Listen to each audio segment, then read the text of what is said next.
সবাইকে আবার একটা নতুন সকালে অনেক অনেক ভালোবাসা দিয়ে জানিয়ে আজকের ভিডিওটা শুরু করলাম।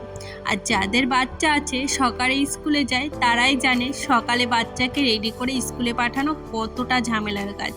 যাই হোক, আনিশাকে আজকে টিফিন করে দিয়েছিলাম চাউমিন। তারপরে এই যে আমি আর আমার ননদ 2 কাপ চা খেয়ে এখন চলে এসেছি রান্নাবাড়া। সংসারের সমস্ত কাজ মোটামুটি সকালে কমপ্লিট। আর এটা আমার ভীষণ শখের। আর দেখলে না, ওটা হলো সজনে পাতা। 3-4 দিন আগে ছাড়িয়ে ফ্রিজে রেখেছিলাম। আজকে ভেবেছি ওটার বড়া করব। আর এই যে শাপলা ভাজবো। এটাকে অনেকে নাল বলে, শাপলা বলে, কে কোথায় কি বলো আমাকে কমেন্টস করো তো। আমি কিন্তু এটার নাম জানি না। আর যাই হোক, তারপরে এগুলো লবণ দিয়ে ভালো করে আমি চিপড়ে নিচ্ছিলাম যাতে নরম হয়ে যায়। তারপরে চালের গুঁড়ি দিয়ে আর খুব করবো। আর এদিকে চাপিয়ে দিয়েছিলাম, মানে ওটা চটকে মাখিয়ে এদিকে আমি ডিমের তরকারি চাপিয়েছিলাম। যেহেতু আজকে মাছ রাখিনি, আমাদের বাড়িতে না একদিনও নিরামিষ খাওয়ানো যে কী কষ্টকর। যেদিন নিরামিষ হবে না সেদিন আর দেখবে হাঁড়ির ভাত হাঁড়িতেই রয়ে গেছে। আর কালকে আমি দেখেছো ঘরটা অগোছালো করে রেখেছি, আজকে সেটা ভালো করে সাজাবো আর কি। ক্লিন তো হয়ে গেছে, এখন সাজানোর পালা। আর এই দেখো, এই গাছটা লাগিয়েছিলাম, তো গাছটা না বেশ সুন্দর হয়েছে। আমি এখনও জানি না এই গাছটায় কী ফুল ফুটবে, বাট এর যত্ন কিন্তু আমি 2 বেলাই করি। আমার যা এনে দিয়েছিল, কোথায় নাকি রাস্তার পাশে হয়েছিল, বেশ বড় বড় ফুল, বেশ দেখতে সুন্দর। আর এই যে শাড়িটা, কালকে ছাপার শাড়িটা পরে দেখেছো তো, আমার চায়ের মেয়ে পাশের বাড়ি আইবুড়ো ভাত খেয়েছিল, তো সেটাই ধুয়ে আমি ভাঁজ করে রেখেছি। আর এই যে বিছনার চাদরটা কালকে আমি ধুয়ে দিয়েছিলাম, আজকে ভেবেছি পাতবো। যেহেতু এই ঘরে শোয়া হয় না, তবে হ্যাঁ, আজকে যেই আমি ঘরটা সুন্দরভাবে ক্লিন করেছিলাম না, আমার বর আজকে এই ঘরেই শুয়েছিল। বলে না, দেখবে যেই ঘরটা দেখতে বেশি সুন্দর লাগে সেই ঘরে মনটা সবার আগে ছুটে যায়। তোমার ঘর যেমনই হোক না কেন, তুমি সেটাকেই নিজেকে স্বর্গ মনে করতে হয়। একটা সময় ছিল আমার বাপের বাড়ি যখন মাটির ঘর ছিল, জানো তো, তখন আমি অনেক ছোট, বলতে পারো 5-6-এ পড়ি। তখন থেকেই আমার ঘর গোছানোর ভীষণ শখ।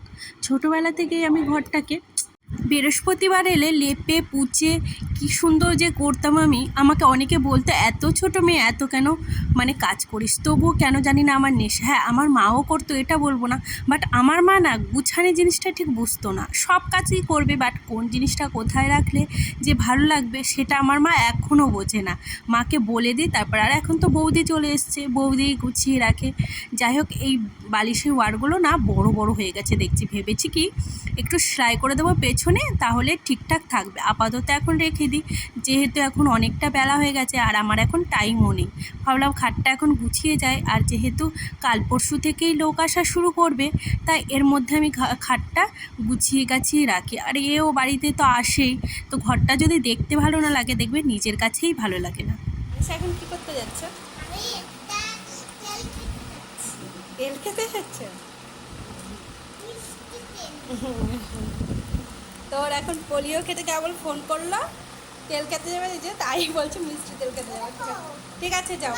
হ্যাঁ হ্যাঁ, মা পাপা। আর ওটাকে ওটাকে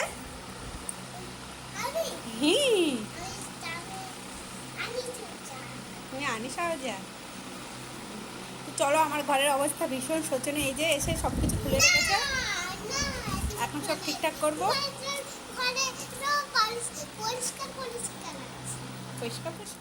আমার মেয়ে পোলিও তেল খেতে গেল, হঠাৎ ফোন করেছে, তাই ওকে পাঠিয়ে দিলাম। আর উপরটা ভাবলাম এখন সাজিয়ে নিই। কী বলো তো, এই বিয়ের চক্করে আমার ঘরটাও বেশ ভালোভাবেই ক্লিন হয়ে গেল। কি বলো তো, নিজের ঘরটা যদি ভালো পরিষ্কার থাকে, নিজের একটা পজিটিভ এনার্জি পাওয়া যায়, তাই না কাজের। যাই হোক, ভাবলাম এর ভেতর থেকে সব আজকে বের করব, বের করে এগুলো মুছে আবার সুন্দর করে গুছিয়ে রাখবো। আমার মেয়ের জন্য না এটা বের করো, ওটা বের করো। দেখবে একটা বাচ্চা থাকলে বাড়িতে এটা দিয়ে খেলবে, ওটা দিয়ে খেলবে, তো সেরকমভাবে ঠিকঠাক সবসময় গুছিয়ে রাখা সম্ভব হয় না। আর মেয়েরা দেখবে কোথায় কি ঘরের সেদিকে বেশি চোখ যায়। আর আমার চায়ের মেয়েকে নিয়ে এসেছিলাম, বললাম একটু ধরে দে, কেননা আমার স্ট্যান্ড নেই যেহেতু, তার জন্য আমার একটু কষ্টই হয় ভিডিও হাতে ধরে করতে।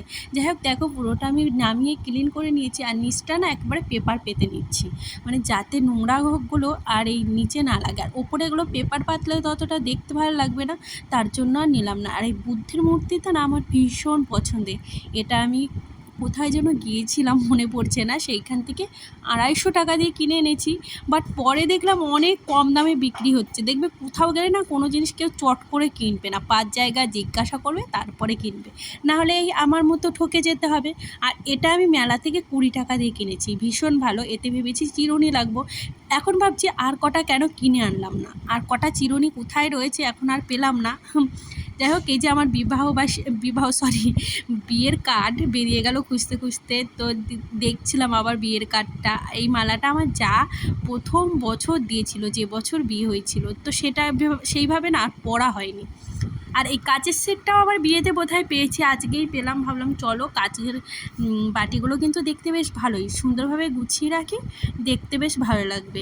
যাই হোক, মোটামুটি আলমারিটা গুছানো হয়ে গেছে। আর এই দেখো, এই পাউডারের কৌটোটা না আমার 2টো আছে, তার জন্য একটার ভিতর কতগুলো কি বলো তো, এইসব জিনিস না দেখবে দরকারের সময় খুঁজে পাওয়া যায় না। তুমি যদি একটা নির্দিষ্ট জায়গায় রাখো তাহলে দেখবে তাড়াতাড়ি পেয়ে যাবে।